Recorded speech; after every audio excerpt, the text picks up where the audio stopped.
জাতীয় নাগরিক পার্টি এবং গণ অধিকার পরিষদের প্রতিষ্ঠার প্রেক্ষাপট প্রায় এক। দুই দলই জন্ম নিয়েছে শিক্ষার্থীদের নেতৃত্বাধীন সরকারি চাকরিতে কোটা সংস্কার আন্দোলন থেকে। ২০২৪ সালের আন্দোলনে নেতৃত্ব দেন বৈষম্য বিরোধী ছাত্র আন্দোলনের সমন্বয়করা। আন্দোলনের বিজয় এবং আওয়ামী লীগের পতনের কয়েক মাস গত ফেব্রুয়ারিতে আত্মপ্রকাশ করে জাতীয় নাগরিক পার্টি এনসিপি। প্রচলিত বাম বা ডান পন্থার বদলে মধ্যপন্থী রাজনৈতিক দর্শনে ঘোষণা দেয় তারা।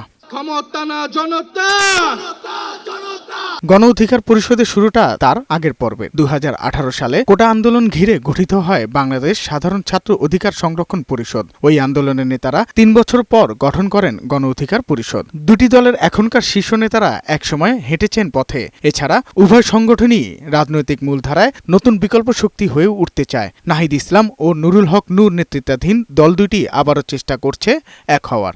এই নিয়ে কয়েক দফায় আলোচনা হয়েছে।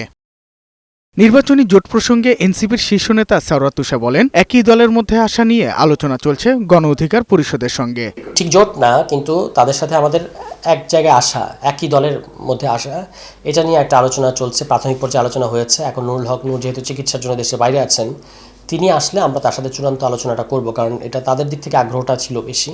আমরা যথেষ্ট ইতিবাচক আছি। গণ অধিকার পরিষদ এককভাবে নির্বাচনে যাওয়ার পরিকল্পনা করছে। জোটের আগে দল গোছানোতে ব্যস্ত তারা। গণ অধিকার পরিষদ এখনো পর্যন্ত এককভাবে নির্বাচনে যাওয়ার ব্যাপারে তাদের যে বক্তব্য সেটা সবসময় পুনর্ব্যক্ত করেছে।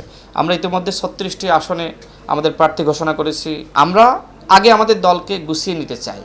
আমরা যাচাই করতে চাই যে আমাদের মাঠ পর্যায়ে কি অবস্থা। বিভিন্ন দলের সঙ্গে জুলাই সনদ বাস্তবায়ন নিয়ে আলোচনা হলেও নির্বাচনী জোট নিয়ে সিদ্ধান্ত হবে তফসিল ঘোষণার পর, এমন কথাও জানান রাশেদ খান। তফসিল ঘোষণার পরে আলাপ আলোচনার মাধ্যমে আমরা যদি কারোর সাথে জোট করি সেটি আমরা আপনাদেরকে জানিয়ে দেব। বাট এখনো পর্যন্ত নির্বাচনী জোট করার ব্যাপারে কোনো আলোচনা কারোর সাথে আমাদের হয়নি। কিভাবে জুলাই সনদের বাস্তবায়ন করা যায় সেটি নিয়ে আলোচনা চলছে। সাজ্জাদুর রহমান, বৈশাখী সংবাদ, ঢাকা।